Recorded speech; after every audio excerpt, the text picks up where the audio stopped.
and welcome back to my podcast, The Chatty Ramble. My guest this time is Dawn Henderson, also known as DK Henderson, who is the author of the Skull Chronicles. I'm really, really excited to see you here, Dawn. I have all 6 books. Follow you on social media. We've met a few times, normally at Avebury at the hen shop. I'm so excited to have you on the Chatty Ramble. So please tell me about the Skull Chronicles, where it started. Gemma, is Gemma you? Everyone was like, is Gemma Dawn? Oh, that would be telling. First of all, hello, and thank you so much for inviting me. I'm just so excited because I love your energy. So this is going to be great. Skull Chronicles, where did it start? It started all the way back in 2011. Blimey, that's 12, 13 years. Yeah.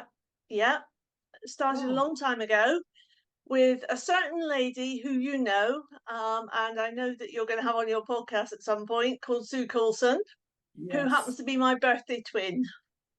So we met up at a spiritual development group and found out that our birthdays were on the same day and coming up within a matter of weeks. And she said, why don't we do something? And I said, yeah. She said, well, let's go to Avebury, because I've been working with the stones at Avebury for a few years now, and it'd be really good just to wander around with you. So we did that, and we hit it off. We got on really, really well. And she offered to do a meditation with me. So at the time, she was doing these massive, great layouts in Avebury Hall, sort of taking up half the hall. Wow. So we did the meditation, and I was totally oblivious to crystal skulls. I was totally oblivious to star beings, the Pleiadians and the Syrians and something. It was something I'd heard of, but I had no interest in whatsoever, no idea what they were, absolutely. And all of a sudden, in this meditation, I was sat on the outside of a spacecraft chatting to this beautiful being, thinking nothing of it, thinking, I'm making, as you do, I'm making all this up, but it's really quite nice, so let's go on with it. Anyway, Sue brought me out in the meditation, and she was buzzing, and I said, what's going on? She said, you were talking to a Pleiadian. And I thought, okay, that's interesting. Yeah, what's a Pleiadian? I had a vague idea, but I didn't really know. But at the same point, she had with her crystal skull, Tony. And we laid the blame firmly on Tony, because after that, linking with the Pleiadians and things, we started working together. So I wasn't working at the time. She was, we were working on various things, but we didn't have proper jobs for one of them. We don't want proper jobs, they're boring.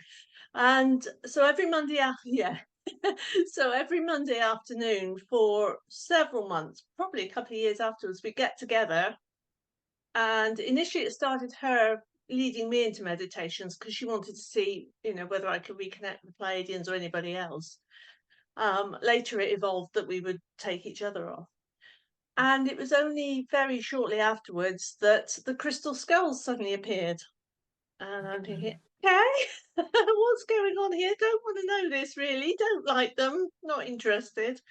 But the information that I was getting through was so clear. It was like information on the video screen. It was like I was watching a film. Wow. And we were writing it all down, and I wasn't thinking a lot of it. A bit like Gemma. There are elements in the Gemma story that link in, although, we'll go into it a little bit later why Gemma is not like me. And I was getting all this information. We were recording it on a voice recorder and then transcribing it. So bearing in mind that Sue and my birthdays are at the end of June. And within a couple of weeks, I'd gone to a talk by a very well-known American lady whose name I now can't remember, about dolphins and whales. And I thought, this is interesting. I'll get one of her books. And I got one of her books, and there was a whole chapter on crystal skulls. And I thought, okay, there's something going on here. First week in August, I woke up with a very, very clear thought in my head. that I had to write a book on crystal skulls. And I'm thinking, what the, as you do, Yeah. yeah, that one. I don't know anything about crystal skulls, you know. I'm going to have to read up on this if I'm going to do it. And it was so strong. I knew I was going to do it. I knew I had to do it. And the very clear message, no, don't. Whatever you write, it has to be what we've given you. You know, your own stuff. Do not read anybody else. Do not be influenced by what anybody else has to say. Oh, and by the way, can you write fiction? Can you write it as a story, please? I'm thinking, what the heck is going on here? You know, I've written a book, but it was a non-fiction self-help, self-development book. I never thought in a million years I'd ever be able to write a story. I thought, I haven't got the imagination. I can't do it. Can I ask, have you got a writing degree, anything in journalism? No, just a love of writing. I mean, I loved writing stories as a child. I love writing stories as a teenager. But no, I've got no formal qualifications whatsoever. I love that. Apart from an O level, an A grade O level. God, you got better than I did then.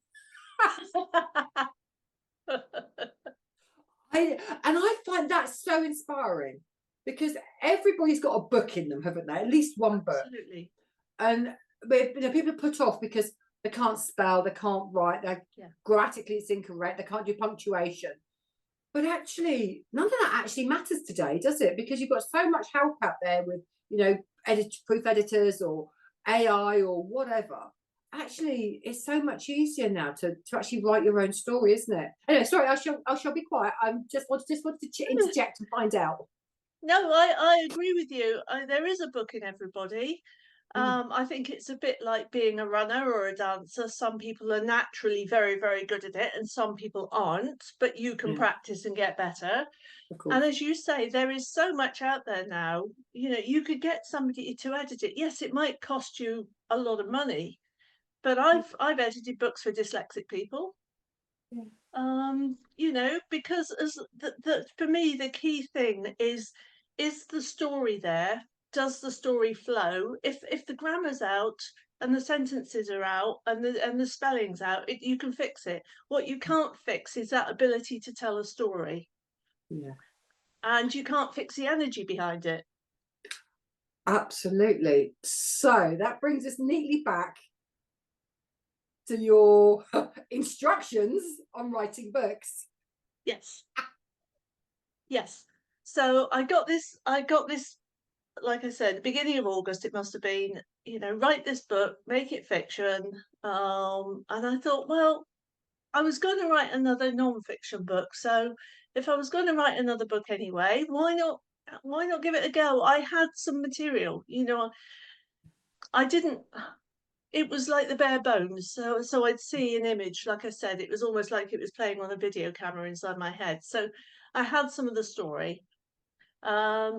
And I know I can write. I know I can write really well. So that itself wasn't a problem. So I did it. And I was writing, I mean, I churned that first book out. I think beginning of August I started, and it was in print by April.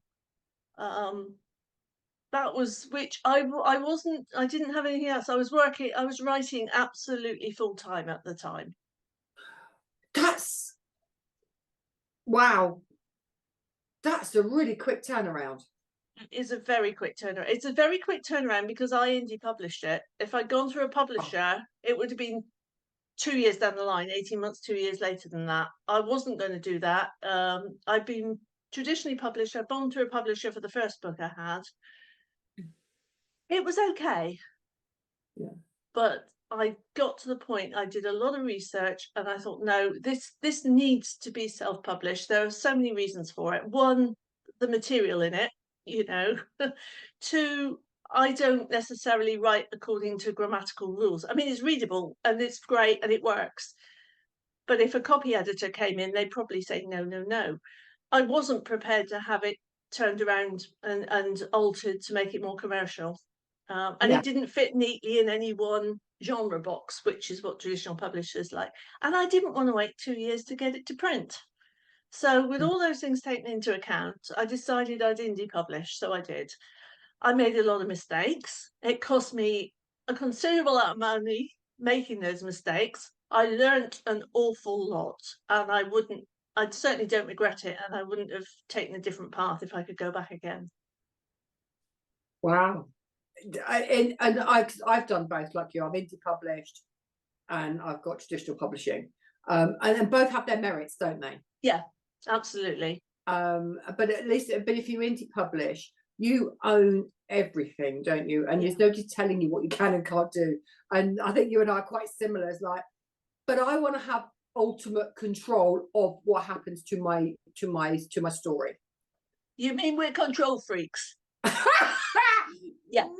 But to a certain extent, you've got to be. You know, if you're so committed to what you've written, then you really have to be, I think, a bit of a control freak anyway, and say, no, you know, you're not changing this just for me to get it traditionally published or just to make it more commercial.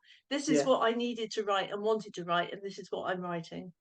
I love it. So there's sort of and you allude to, or allude, is that the right word? Whatever. To you and Gemma. So where do you and Gemma meet, and then where do you separate? Okay, so some of book one, or a lot of what's in book one with Gemma, is an artistic license of what happened to me. Let's put it that way. I mean, in the book, Gemma's contacted by the skulls in her dreams, and her life falls apart, and she finds this beautiful little cottage where she just changes her life. She decides to write. I got the skulls come to me through my meditations. Yeah. And as in the book, they said, no, come on, write what you've written. I had already moved at that point from a little brand new semi, to a beautiful old cottage up on the hill above Laycock, which is in Wiltshire, which in some ways was absolutely ghastly because it was so cold, it was unbelievable. I had toothpaste freeze in the tube in the bathroom one winter. Yeah, that's how cold it was. On the other hand, it was just surrounded by countryside. The energy there was just absolutely perfect. And I say to a lot of people, it's the only place I've ever lived in my years that I've actually really felt totally rooted in at home. And that I think was one of the reasons that I was able to do the book so easily. I love it. So you've now got 6 titles under your belt. Yes. Which today are the Skull Chronicles. I know you're working on book 7. I am. Is there an end in sight for Gemma? I love the protagonist of Gemma. I think she's great. Is there an end in sight for Gemma? Is this book 7 the last book, or no? This book 7 is not the last book, which makes me go rather cold when I think about it. Okay, I'll put my right teeth in and I'll start again. There are 13 skulls. Yeah. Okay, so far we're up with book 6. We're up to 7. We've covered 7 of them, which means there are another 6 to go. Hang on, get my sums right. Yes. Yeah. Which means I have another 6 books to write, including book 7. So now I've got a basic understanding of this, and obviously you've got much more detail than me. So for those listeners that don't know, there are 13 skulls, aren't there? And this is there are.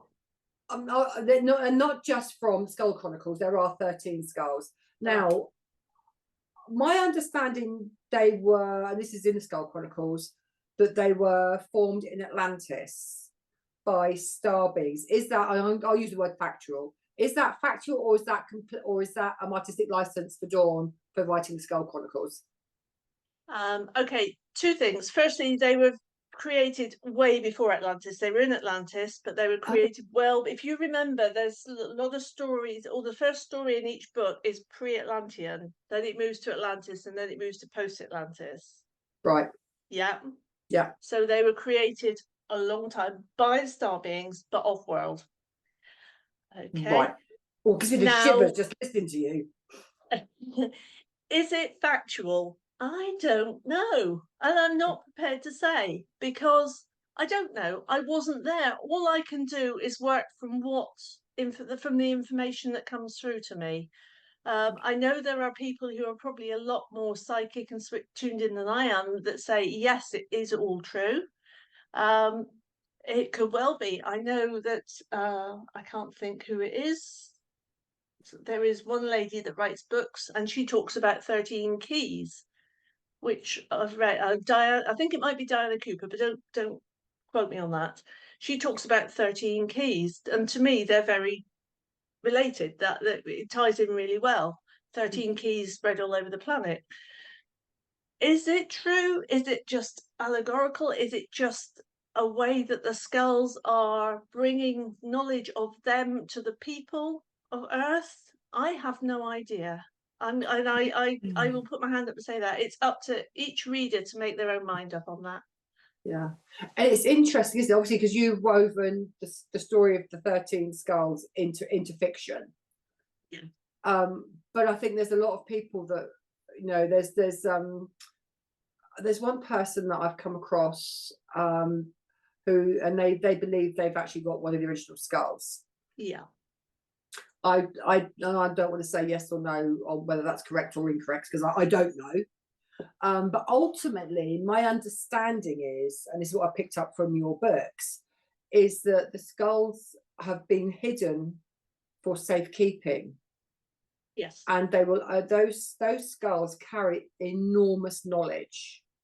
Yes. For humanity, and they will only come back into the hands of humanity when humanity is ready to accept what that knowledge, that power. But will there, you know, there's obviously within the Gemma stories, and certainly from the Atlantean side of that, each skull had its own guardian. So would that likely to be the case, do you think, if they were to come back into our consciousness and physically? Do you think they even physically exist, actually, on that note? Well, that's another question that I have asked myself a lot of times. You know, do they physically still exist? Yeah. Do they sometimes physically exist? Are they able to move in and out of physical dimension? Oh.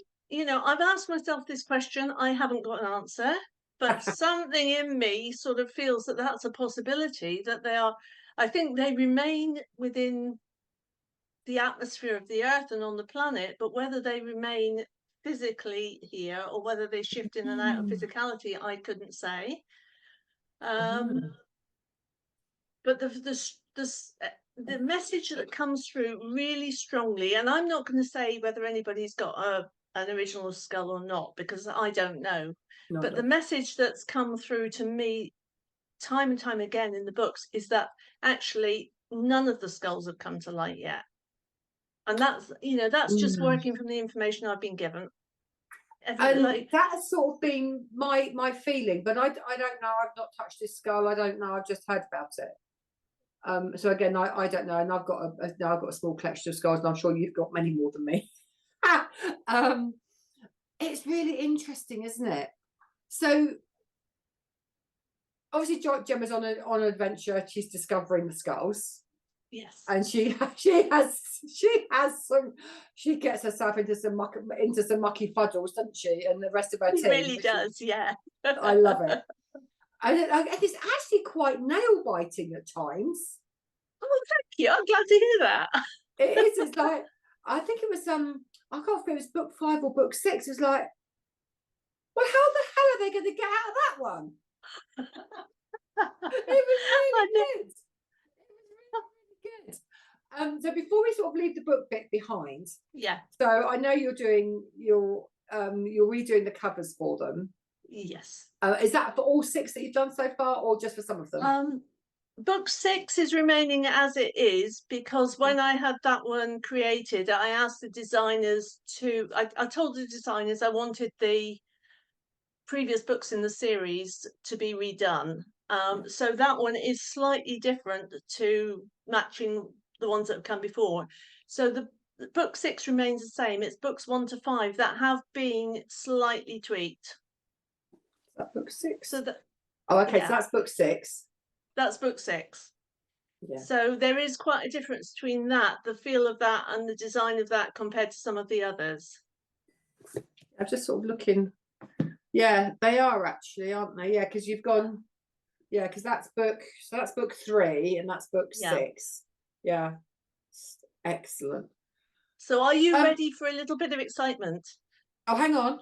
Before I, yeah, I am. But hold that thought just a second. So they're having an overhaul cover wise. Have you edited them in any way as you've gone through the new covers, or are they exactly the story is exactly as it is? Book 1 is I have done some rewriting on. It's primarily the Gemma story. It's the first book I wrote, and I see now, looking back, how much I've grown and improved as a writer. So because it's the first book in the series, I wanted it to be as good as it could be, so that people think, yes, I want to read the rest. I've not done a massive lot of rewriting, but I've done some. I have also changed the title of book 2, The Red Skull of Aldebaran. I could never say that. It's Aldebaran. Is that how you say it? That's how I say it. Somebody else might pronounce it differently, but I call it Aldebaran. And whenever I see that, I see Azkaban. I think Aldebaran was in Star Wars. I'm not sure. I'm not a big Star Wars fan, but I don't know. Okay, so it's got a new title. It's now, yes, and this is that is now called Sacred Guardian. Oh. Which I never liked, The Red Skull of Aldebaran. It was a working title that seems to have stuck for the last 10 years or whatever it was. So I decided if I was going to go a complete sweep through, I would change the title. And Sacred Guardian came to me one day, and I thought, yeah. Nice. So was that your big reveal? No, I'm just going to show you. Oh. This is only I can't see my photo, so I can't show if you can see it. This is a proof copy, which is why it's got lift it up, upwards. That's it. Bit more, up. Lost Legacy. That's that one. Oh, so that's the new cover. This is the new cover. At that. Oh, I like that new cover. Yes. It's actually cleaner because there's a lot going on in this, isn't it? Yeah, and I felt it the energy of it fitted a lot more in with the book and the storyline. So yeah, that's my big reveal. My second big reveal actually for today. I love we've had 2. So exclusives here on the Chatty Ramble podcast. Absolutely. I love it. So going back to 13 Skulls. Yes. Obviously the jury's out whether they physically exist here on another. So when you're thinking of like the star beings or light beings or whatever you want to call them, do you think of them as in our galaxy, or they're in a different galaxy or universe to us? How do you see that? And obviously they created the skulls as the myths and the history or the legends go. So where do you see how the star beings fit into our dimension? How do they fit in? They've been visiting us for a very long time. Okay. I know you probably feel exactly the same way. They are the ones that I have related to in the books come from across the universe. So I'm not up on my stars and my galaxies and my star systems, but there is one of the books, it comes from the Andromedan galaxy. Now, the Andromedan galaxy is way beyond our galaxy. It's God knows how many billions of light years away. So they're not tied to our galaxy or our solar system. Now, some of them are. That we've got a skull from the Pleiades. And in the books they relate to people like the Syrians from Sirius and things like that. And Aldebaran again is in our galaxy. But they don't have to be. And my feeling for that is that these races, if you want, are so advanced that you going off on a bit of a tangent, you hear the astronomers saying, well, yes, but that could never happen because it would take them so many billions of years, to get here, and all these arguments. And I'm thinking, yeah, but they're talking about our technology. Yeah. Technology is going on in our world in leaps and bounds. Who knows, in 20 years, it's going to be unrecognizable from what we can do today. So talk several hundreds of thousands of years of really cultures that were even advanced back in those times. Who says they can't leap from one side of the universe to the other in a half a second? So as far as I'm concerned, they come from everywhere. They can come from all different star systems. Agreed. And I was asking now, there's a piece in my book at some point, and I thought I was talking to a dragon, and I was actually talking to a star being. Anyway, we've had that conversation, how the language and the terminology of the star beings is very similar to dragon. There's there's sentences and the way they form their sentences. Anyway, well, that's how they are to me. And I was asking them about a question I just put to you. And one of the things that I got, and I'll decide to run this past you, see what you think, is that they, as you said, they're all over galaxies and things beyond ours, but they also have like satellite stations within our galaxy, so that it's almost like they've got a hub here, but they actually come from way back. And I just found that as a really, to me, that made complete sense as a concept. They have these little satellite hub stations where they can come into the Earth's orbit, if you like, but actually their home was in a different galaxy or a dimension or universe that's way beyond us that we can currently comprehend. I just wonder, what you thought? I mean, it makes sense. It does make sense. It's not something I've ever come across. It's certainly not something I've ever given a great deal of thought to because of that. But it does make sense. And you think of Star Trek Deep Space Nine or something, which is exactly the same, but from our point of view as humans, if you like. Yeah. But maybe they would. Yeah. It all depends on how easy it is for them to get from there to here, really, isn't it? Absolutely. And as you say, it's their technology, isn't it, which is far superior to anything that we've currently got. Yeah. Or that, at least that we know about anyway. I think even it's probably far advanced to anything that we don't know about if it's on this world, Yeah, I think that's probably the truth of it, isn't it? So, and this is quite a divisive topic, because there's those that say aliens exist and those that say aliens don't exist, because that's what we're talking about, isn't it? We're talking star beings are aliens. Yeah, absolutely. And I've always had this concept, like, my jury's always been, my feeling is you cannot have a universe and galaxy that we have, and black holes and the galaxies beyond. We cannot be the only planet in those galaxies and universes that has life. I think, and my view is to think that we are the only planet in all of those solar systems that has got life, I think is very ignorant, or very, is that the right word? It may not be ignorant. Maybe arrogant. Don't know. Yeah, egotistical, something like that. Yeah, I mean, when you think about just the possibilities and the chance factor of it, it's just impossible. But I think there are a lot of people that perhaps say they don't believe in public. Yeah. That actually do believe. They might not admit it, but I think there's a lot of people that secretly to themselves have got this little suspicion that actually that sentence might be wrong, and that there are beings out there for that exact reason. How can we, in this an infinite universe with an infinite number of stars and galaxies, be the only people? It just doesn't sit. It doesn't work in my brain. No, exactly mine.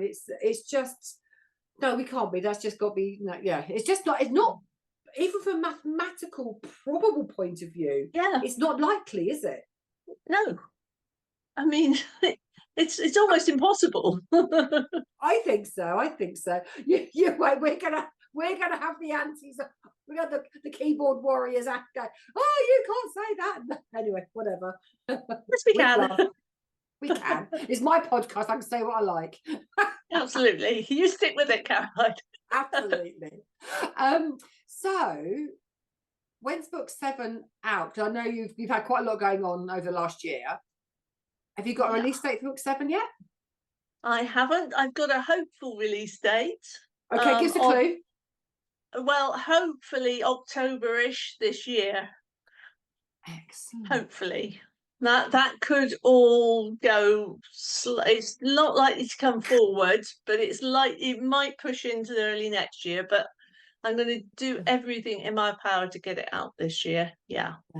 So do you still write every day, or so you obviously you started when you did book 1 of The Lost Legacy. You were obviously did you write longhand or did you write on a typewriter out of interest? No, I cannot write on a keyboard. I have to write longhand. But it works for me because when I write longhand, it's actually probably going to be illegible to anybody other than me, because it's bits of sentences. I've got arrows going right, left, and centre to move stuff around. Sometimes I've got a sentence that takes up half a page. It really is a very rough first draft, but it means then when I come to type it up, it's almost like a first edit. So that works for me. Perfect. So do you have these full scat notebooks and you number them 1, 2, 3 so you know which one you're working on? Loose bits of paper. Oh my god, don't you? Well, it's a notebook and I tear the pages out when I come to type them up. I tear them up and then so yeah. You were giving me a heart attack. Oh my lord, what if you spilled a cup of tea over those? I'd have to mop it up and stare very closely at what I'm trying to work it out. Oh god, my heart leapt then. Oh dear. Oh, keep going. Oh. So Jesus, you really frightened me then. Oh my word. Right, back in the room, Caroline. So breathe. I breathe, yeah. So you self-publish? Yes. So was Amazon even a thing when you did Lost Legacy? I don't know. We're talking what, 2011? It was. It was slightly different to the way it is now. I mean, Amazon is constantly changing the goalposts, but usually only small bits at a time. So it's quite easy. And I belong to a couple of Facebook groups and a couple of organisations, including the Alliance of Independent Authors, who have links to Amazon. They have links to a lot of the big publishers. So they are really good at flagging up any impending changes. And Amazon will tell you anyway. They don't want you to get it wrong. They want their books, your books, to be the best that they can be, and they want you to publish them so that their customers, basically, they're customer focused. Their customers get the best experience, so they will flag them up as well. Excellent. Because I've got to say I'm so not technical. And I wasn't either. It's amazing what you learn. as you go along. Fabulous. So what's next for Gemma? Are there any plot twists or any sort of giveaways or teasers you could give us for book 7? Obviously, if people haven't read the Skull Chronicles, they've got to go from 1 to 6 first. But for those of us that are avid followers and eagerly awaiting book 7, are there any plot twists or giveaways you can tell us about Gemma's? What's happening next? I'm not going to give away too much in the way of spoilers, but I can tell you that Gemma is back in Arizona. Oh, is she? Yes. Oh, what's happening there then? Oh no, I really want to know. Okay. Fantastic. She gets around the globe, doesn't she? Well, she's gone from being a little mouse that, peeks her head up occasionally and probably goes to the Costa del Sol for a holiday to, actually getting herself in some pretty deep muck. Yeah, doesn't she ever? Fabulous. I just love it. So, where can people pick up the Skull Chronicles? I know obviously you sell them at a hen shop and places like that, but if people are outside of the UK, they're on Amazon at the moment. One of the projects for probably not 2024 but 2025 is to actually set up direct sales from my website. Ooh. Which I am in the middle of studying at the moment. But I really want to get myself clearer on the best way of doing that, and make sure I get that set up right before it happens. And I've got such a lot going on, especially finishing the book this year, that it's not going to happen this year. No, of course. So really, it's the hen shop, who have always been amazing support for me. They're amazing support for everybody, aren't they? And Amazon at the moment. But Amazon is paperback and Kindle. So if you read on your Kindles, you can get it. If you're in Kindle Unlimited, you can read them for free on Kindle Unlimited. Fantastic. Have I got any other questions? No, I think that wraps it up for me. So apart from, where can people find you? Right. People can find me on my website, which is dkhenderson.com, which is dead simple to remember. And they can find me on Facebook, which is DK Henderson Author. Again, keep it really simple.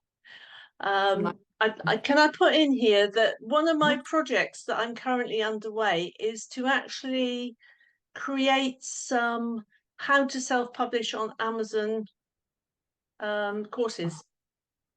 Oh, absolutely. Courses aren't ready yet. They're a work in progress, but they are a work in progress, so they're on their way. But yeah, they'll be on my website, and they'll be on my Facebook page as well.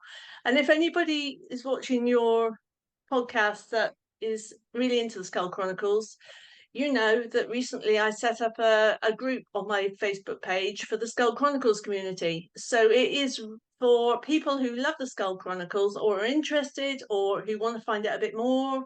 You don't have to be a super fan.